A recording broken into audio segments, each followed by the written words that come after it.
तैमूर अपने ससुराल में आ जाता है और काफ़ी ज़्यादा गुस्से में होता है और साफ साफ वहाँ जाके सबको कह देता है कि मैं अब हूर की आंखों में कोई परेशानी नहीं देख सकता। जो कुछ मैंने देखना था, बर्दाश्त करना था, सो कर लिया। लेकिन अब मज़ीद ऐसा कुछ नहीं होगा। जिसको सुनकर काफ़ी ज़्यादा भड़क उठती है उसकी माँ और कहती है कि देखो बेटा, हम भी यही चाहते हैं, लेकिन अब क्या हो सकता है, क्या कर सकते हैं। मुझे तो खुद को समझ नहीं आ रही कि आखिर मैं हूर की खुशी के लिए क्या करूं। तुम्हारे साथ उसकी शादी करवा दी और चाहा कि तुम लोग खुश रहो, लेकिन फिर भी पता नहीं क्यों हूर को दानी के साथ क्या मसला है। अभी भी उसकी जान छोड़ दे और अपने घर की तरफ ध्यान दे। मैं तो उसको यही समझाती हूँ, लेकिन जी आप देखेंगे कि उसकी माँ को वो तैमूर कहता है कि देखिए वो उसका भाई है, इसलिए वो कभी भी उसको ऐसे नहीं छोड़ सकती। आपको दानी को समझाना होगा कि वो इन चीज़ों से बाज आ जाए, अपनी हरकतों को छोड़ दे और सीधे रास्ते पे आ जाए, वरना मामले उसके लिए काफ़ी ख़राब हो सकते हैं। वो नहीं समझ रहा है कि क्या क्या हो सकता है।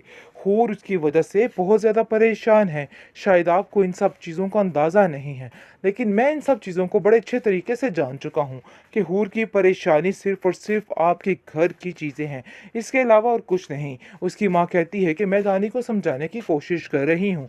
मुझे यकीन है कि वो बहुत जल्द मेरी बात को समझ जाएगा।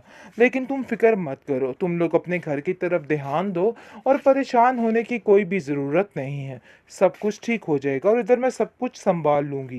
जिस पर तैमूर कहता है कि अगर आपको सँभालना होता तो काफ़ी देर पहले आप सँभाल लेती। आप कुछ भी सही नहीं कर सकती, ये बात तो आपको समझनी होगी और माननी होगी। क्योंकि मुझे पता है कि आप जो कुछ कर रही हैं, बिल्कुल बेवकूफ़ी कर रही हैं। देखिए, ये सारा बातें करने से कोई फ़ायदा नहीं है। हूर जो है वो अपनी ज़िंदगी में काफ़ी खुश है, लेकिन सिर्फ़ और सिर्फ़ अपने भाई को लेके दुखी हो जाती है। लेकिन हूर की सास उसको समझाती है कि तुम्हें परेशान होने की कोई ज़रूरत नहीं, ये तुम्हारे हँसने खेलने के दिन हैं और इन चीज़ों में इन सब चीज़ों को बर्बाद मत करो।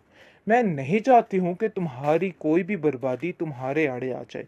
मैं चाहती हूँ कि तुम अपने घर में हमेशा हमेशा के लिए खुश रहो।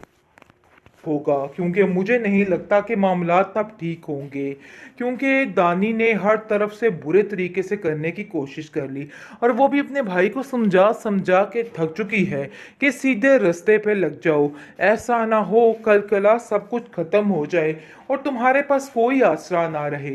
लेकिन दानी उसकी बात सुनने से इनकार कर देता है और कहता है कि मैं अपनी ही मर्जी करूँगा, अपनी ही धुन में रहूँगा, मुझे किसी की बातों से कोई लेना देना नहीं, कोई फ़र्क नहीं पड़ता है।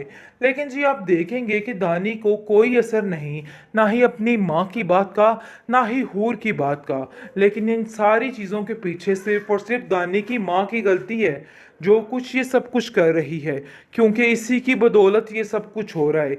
अगर वो अपनी बेटी का साथ देती और इसको बुरा भला कहती और टोकती बुरे कामों से, तो आज नौबत यहाँ तक ना पहुँचती। जो कुछ भी हुआ है सिर्फ और सिर्फ इसकी वजह से ही हुआ है। मामलात खराब होने की वजह ही ये है। लेकिन जी आप देखेंगे कि इस औरत को कौन समझाए।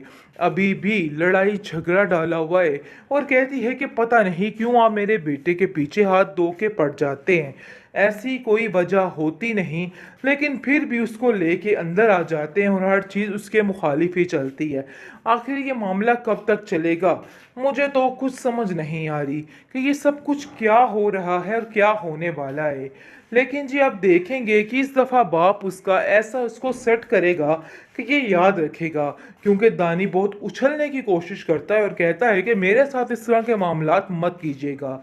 लेकिन इस दफ़ा उसको अच्छे तरीके से समझ आने वाली है कि उसको क्या करना है और क्या नहीं करना है। दानी का बाप फिर से एक दफ़ा चिल्ला उठा है और कहता है कि क्या हाल कर दिया इस इंसान का।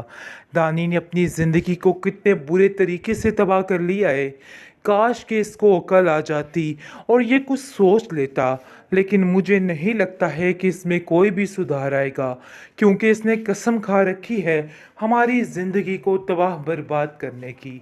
मुझे समझ नहीं आ रही कि आखिर इसका क्या बनेगा, क्योंकि जैसे ही हूर को पता चलता है कि दानी ने फिर से वही गुल खिलाने शुरू कर दिए हैं, जिसकी वजह से वो काफ़ी परेशान हो जाता है और कहता है कि मुझे समझ नहीं आती।